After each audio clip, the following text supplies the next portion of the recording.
Hai El Indonesia. Halo, kita dari My My Knowing Knowing Brothers. Saya Vino Gebastian berperan sebagai Jaya. Saya Krista Manuel berperan sebagai Fauzan. Aku Caitlin Halderman sebagai Amanda. Aku Sheila Timothy, produser dan writer di My Annoying Brother. Yeay.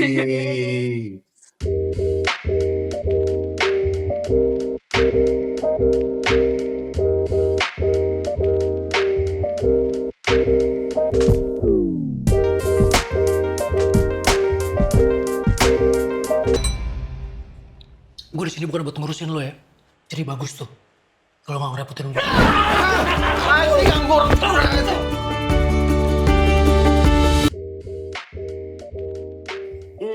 Iya, jadi kita waktu itu memang cari project yang kira-kira kalau di-adapt ke Indonesia bisa menyatu dengan baik gitu, dengan seamless gitu. Dan My Knowing Brother ini punya kekuatan itu gitu. Ceritanya sangat dekat sekali dengan kebudayaan Indonesia, dengan manusia-manusia Indonesia. Kemudian juga ceritanya yang bercerita tentang dua brothers tersebut sangat universal, yang rasanya kalau kita ceritakan kembali dari versi point of view Indonesia akan sangat masuk dengan blend dengan baik sekali. Jadi waktu kita mendevelop My Knowing Brother versi Indonesia, masuk penulisan skrip dan lain sebagainya, beberapa karakter tuh memang sudah ada waktu kita menulis gitu. Jadi kadang-kadang tuh sebagai penulis kita udah punya visi, kira-kira nih bentuknya kayak gini nih gitu. Nah, yang pertama kali muncul memang Vino gitu. Jaya tuh dengan karakternya dan ketika kita gambarkan itu kayaknya kalau dibayangkan Vino, bukan karena adik ipar, jadi ketika menggambarkan dia tuh langsung masuk banget gitu si Jaya tersebut. Kemudian Kemal, Angga, Amanda, dan terakhir Kristo gitu. Karena kita nyari Fauzan tuh lumayan beda dari tiga karakter yang lain gitu. Fauzan tuh kita masih nyari nih bentuknya kayak apa ya gitu. Tapi kemudian terus akhirnya bertemu deh. Fauzan itu lumayan karena dia jadi kayak apa ya?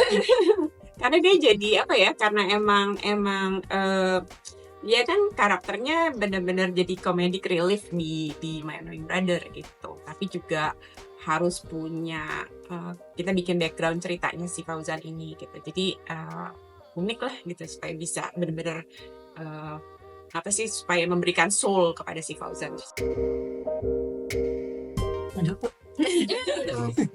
It's up to you. You want to go first? Kalau saya dulu sebetulnya udah tahu project ini di Lifex tuh udah lama lagi di develop sama Lala gitu, sama di Lifex Pictures. Cuman nggak tahu sebetulnya My Knowing Brother tuh apa gitu. Jadi berapa waktu lalu dikirimin skripnya, baca, wah seru banget, menarik banget gitu. Tapi gue sama sekali nggak tahu waktu itu film remake gitu. Wah bagus banget gitu. Pertama bilang, gue ada project nih kayak tentang adik kakak yang satu gini, mau dong baca skripnya. Bagus banget. Mau nih gue kalau misalnya diajakin, tapi kan Lala sebagai produser juga harus berbicara dengan CJ ya, karena iya kan kalau nggak salah kayak, karena pemainnya juga ditentukan dari mereka juga gitu kan pertimbangannya. Terus ternyata oke, dan setelah itu gue baru tahu ternyata ini film remake, dan gue baru nonton filmnya. Harus dipaksa dulu untuk nontonnya. Iya, My Knowing Brother-nya itu. Tapi karena gue udah baca skrip yang versi Indonesia-nya, gue ngerasa kayaknya gue pede banget sih, cukup pede gitu dengan skrip yang kita punya gitu. Yeah. Karena karakternya dibuild-nya lebih jelas gitu, lebih detail. Terus dramaturginya lebih apa ya? Kayaknya kalau orang Indonesia nonton nih kayaknya lebih relate gitu. Terus ada beberapa adegan yang di film aslinya itu kita translate ke Indonesia lebih lokal, dan menurut gue lebih kena gitu. Jadi kayaknya menurut gue siapapun yang ditawarin My Knowing Brother ini pasti bakal suka sih kalau baca skripnya. Aku baca skrip dulu baru nonton juga. Sama ya kita ya? Iya. Sama ya kalian. Kayak aku udah pernah denger sih sebenarnya My Knowing Brother versi Gua Korea. belum. Nah, cuman belum pernah nonton waktu itu, kayak pernah denger aja. Gitu. Film aslinya kan lumayan udah cukup agak lama. Ya, 2016 ya, Mbak? 2016. Kalau aku lumayan intens sih untuk menjadi Amanda versi Indonesia. Karena Caitlyn ini tidak sama sekali bisa judo gitu. Sementara Amanda di sini adalah pelatih judo. Jadi 1 bulan ini pas lagi prep bener-bener latihan judo private sama coach judo juga. Terus ya tiap hari latihan, tiap hari itu ngeliatin gimana orang-orang latihan judo sampai misalkan udah selesai latihan sama coachnya, itu ada training untuk yang publik itu aku suka nontonin mereka sparring juga. Aku suka stay lebih lama untuk lihat mereka sparring gitu. Dan untuk lebih Indonesianya kan setiap negara itu kan biasanya punya cara masing-masing untuk coaching mereka gitu ya. Jadi this one time aku pernah pergi ke gelanggang, salah satu gelanggang di Ragunan gitu untuk pelatih apa ya waktu itu, pokoknya juniornya juga, tapi mereka hampir mau ada tanding di luar gitu. Aku ngelihat gimana cara mereka ngajarin anak-anaknya itu, karena kan aku di sini bukan atletnya ya, aku di sini pelatihnya gitu kan. Jadi aku adapt gimana cara mereka mengajar para atlet-atlet ini di sini di Jakarta, di Indonesia gitu. Kalau aku untuk memerankan Fauzan lebih apa ya? Lebih ke Kapan? menyelam sumur. Tenggelam. Apa namanya? Aku ini sih kayak nge-breakdown skripnya lagi, terus kayak ngobrol sama Bang Vino gimana caranya skrip ini di dialognya itu selain mungkin secara komedi tektokannya lebih enak, tapi chemistry kita kebangun di situ gitu. Jadi kayak aku pengennya kayak nggak cuman gimana cara biar lebih lucu ya Bang, karena menurutku lucu tuh nomor 2 bahkan. Aku lebih pengen chemistry antar, karena aku ceritanya temenan kan sama Jaya di sini. Enggak. Karena kan ceritanya musuhan kan sama Jaya di sini. Gimana caranya dari dialog itu kelihatan kalau kita tuh gitu. Apa sih? Nyetrum. Ini Klik. kalau kita lagi praksi itu kan ada reading kan. Nah reading mereka berdua itu kayak interview itu gitu.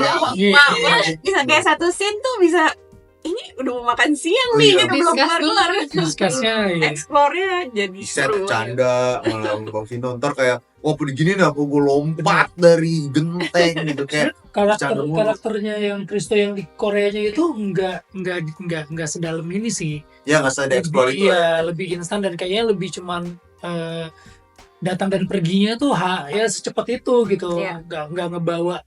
Kalau buat aku pribadi nggak terlalu ngebawa nyawa di film ini gitu. Nah tapi di film ini bukan kita pengennya sih, di skripnya itu memang benar-benar karakternya ini tuh semuanya Iya. detail gitu. Nah gimana caranya biar ngebawa karakternya, flow-nya ini tuh semuanya kayak berasa bukan tempelan gitu. Kayak pertama kali ketemu aja beda ya film aslinya sama Iya, film beda ini. banget. Dari Kayak- musuhan sampai jatuh cinta. Enggak. Beda Beda konsep. Bisa ngebanting. Apa namanya? Bisa kebanting. Ya kalau banting nggak bisa lah. Gua ngebanting tuh. Oh lu ngebanting. Gue juga lihat Gue juga ikut kebanting. Aku nggak sengaja tuh ngebanting Angga. Jadi ada simulasi gitu kalau di judo tuh kayak gitu kan. Terus pas terakhir Habis nyobain ke makasih. Angga nggak sengaja kayak gini, harusnya cuma sampai berhenti di sini tapi aku kelanjutan sampai ke bawah, terus dia shock gitu. So kayak maaf enggak, aku juga nggak tahu. Karena kalau udah tahu tekniknya jadi enteng kan katanya kan Iya. bantingannya itu. Kenapa Gitu. tuh jadi nggak? Sorry. Terus bantingnya di lantai lagi. Enggak dong. Itu yang terjadi sama gue. Jadi Angga tuh kan ada satu adegan ngebanting, ada di teasernya udah ada ya, di teasernya tuh udah ada. Jadi emang dia tuh sebetulnya nggak harus ngebanting beneran Full. karena nanti akan diambil 2 kali gitu karena bawahnya nggak pakai matras. Tapi karena mereka berdua udah tahu tekniknya, jadi katanya tuh lawan seberat apapun kalau udah tahu tekniknya tuh gampang dibantingnya. Jadi gue hampir kebanting setengah gitu. Belum ada matras. Belum ada matrasnya gitu. Ya akhirnya diambil sampai ke situ udah bagus, tinggal diterusin lagi gitu. Jadi emang kayak kerja keras mereka, karena kan mereka latihan tuh 2 bulan sebelum sebulan sebelum kita mulai reading mereka udah latihan. Jadi kelihatan banget sih mereka emang beneran bisa judo beneran gitu. Iya. Menarik. Menarik. Menarik membanting. Oh iya betul, menarik atau mendorong. Memorable banget tuh yang di pasar. Jadi ada adegan kita di sebuah pasar. Boleh kasih tahu pasar Boleh. mana sih? Itu adalah Pasar Santa. Nah, Pasar Santa itu yang belum pernah ke Pasar Santa, lantai satunya itu paling bawahnya itu adalah jualan sayur, jualan buah, ikan segala macam, dan termasuk parut kelapa. Jadi itu memorable banget gara-gara kita ada adegan kayak ya pokoknya ada adegan yang kita nggak bisa take kalau parutan kelapanya belum selesai. Jadi kita kayak gitu kan. Terus kayak ntar tunggu dikit lagi. Oke, take cut gitu. Jadi kita kayak tunggu-tungguan sama parutan kelapa. Seru banget. Emang nggak otomatis? Enggak, sampai pengen di stop kan, Iya. gitu kan. Stop dulu, kita mau syuting gitu kan. Sampai gimana katanya udah kita bayarin dulu deh beberapa ini kelapanya. Terus kata yang Orang produksi produksinya. nggak bisa karena omsetnya lebih jauh lebih gede daripada film kita katanya. Iya, kayak Gue salah nih, gue mesti jadi tukang jual. iya. Bercandanya film kalian aja deh saya bayarin gitu. Iya. Gila, omset parut kelapa bisa bikin film. Ya udah terusin. Oh iya, maaf deh. Akhirnya kita sekarang sama Mbak Lala lagi nulis film tentang Parut biopik si pemarut kelapa itu. Gue tuh padahal nungguin banget tuh scene pasar. Kan gue sakit kan. Oh iya. Pengen banget. Seru sih itu. Seru. Sama yang itu. Apa Oke ya. tuh? Oh iya. Tapi itu Dia jadi ini ya, jadi salah satu Apa? Apa? Oh, karaoke Oh gua. nggak boleh disebutin. Ya, udah. Nonton aja nonton. Kristo ini karakternya berganti-ganti di setiap kemunculan dia. Sekarang rambut ya ganti, semua baju guys, semua ganti. Jadi dia makanya sangat ini lah. Saya aslinya banyak. Saya aslinya 2 orang. Karakternya banyak. Saya aslinya 2 orang gitu kayak gitu. Jadi pastinya kan ketika kita mengadaptasi satu project, pastinya kita mau mengenhance kan, menaikkan kualitas dari sebelumnya gitu. Selain juga masuk ke budaya kita. Nah, salah satu yang jadi sangat spesifik di My Annoying Brother versi Indonesia adalah tiap karakter ini punya need and want yang lebih dalam gitu. Khususnya untuk karakter Fauzan gitu. Kalau di aslinya itu Fauzan hanya kebetulan saja bertemu gitu dengan Jaya. Di sini kita ngerasa bahwa kayaknya jadi kurang kuat nih gitu. Kita pengen penonton tuh benar-benar invest di karakter-karakter ini gitu. Pengen tahu apa sih needs and wants-nya dari si tiap-tiap karakter gitu. Jadinya akhirnya tiap-tiap karakter ini kita bikinin background story masing-masing gitu. Even Amanda pun kita bikin cerita sebelum dia masuk ke era bertemu dengan Jaya dan Kemal tuh dia apa sih gitu. Waktu kecil dia siapa gitu. Kemudian kenapa dia bisa judo, kenapa dia tertarik judo gitu. Itu jadi bekal masing-masing si aktor untuk memerankan si karakter tersebut gitu. Dan nantinya pun kita sebagai penulis akan jadi lebih dalam lagi ketika bercerita. Jadi tiap scene itu akan punya maknanya gitu. Sehingga at the end My Annoying Brother versi Indonesia ini jadi kayak lebih kaya gitu. Walaupun bukan cuman karena diadaptasi ke Indonesia, masuk budaya Indonesia aja, tapi secara karakter masing-masing karakter itu punya bobot yang lebih dalam. Kalau aku sebenarnya nggak punya kakak laki-laki, tapi aku punya adik perempuan. Cuman itu sih yang menarik dari My Annoying Brother ini. Even though ini cerita tentang kakak adik laki-laki, yang by the way point of view yang bagus ya. Jadi kemarin Bang Vino sempat ngomong, ini menarik banget gara-gara gue udah lama ngeliat film tentang adik kakak laki-laki yang menunjukkan rasa sayang, menunjukkan physical touch yang love tuh agak lebih sulit gitu. Kayak kakak sama adik cowok tuh kayaknya lebih jaim gitu kayak Bang ya. Karena kayak gini deh, kayak misalnya pertemanan kayak kalau cewek sama cewek gandengan terus kayak jalan di mall gitu, gandengan tuh kayak biasa gitu. Tapi kalau kayak kita temenan cowok gandengan tuh agak aneh gitu ngeliatnya, kayak cowok sama cowok gandengan gitu. Mungkin yang jadi menarik tuh itu gara-gara kakak adik laki-laki tuh saat menunjukkan rasa kasih sayang itu dengan cara yang berbeda gitu. Lebih challenging ya. Lebih challenging. Kadang bahkan banting-bantingan tuh jadi cara nunjukin kayak gue sayang sama lu gitu. Iya benar sih. Tapi even though aku sama adikku tuh perempuan, annoying juga gitu. Akunya tapi gitu. Ingat kok dia ngaku kok. Kayak dulu pas kecil tuh kita sering berantem. Terus walaupun dia cewek kayak tetep aja kayak ada banting-bantingan, kejar-kejaran, dorong-dorongan gitu-gitu. Iya. Itu sih. Ya sih sama kayak Kristo gitu. Memang gue kalau yang paling deket tuh cewek, beda 2 tahun. Tapi kalau berantem ya udah lempar-lemparan tong sampah, rebut-rebutan makanan gitu. Jadi menurut dia gue annoying, tapi menurut gue dia juga annoying gitu. Jadi memang sama kayak film ini, My Annoying Brother itu nggak menunjukkan siapa yang kakaknya annoying, atau mungkin ketika orang nonton dengan point of view-nya beda-beda bisa menurut oh, Jaya ini annoying banget. Tapi buat karakter orang yang nonton di posisi Jaya, Kemal tuh juga annoying banget gitu.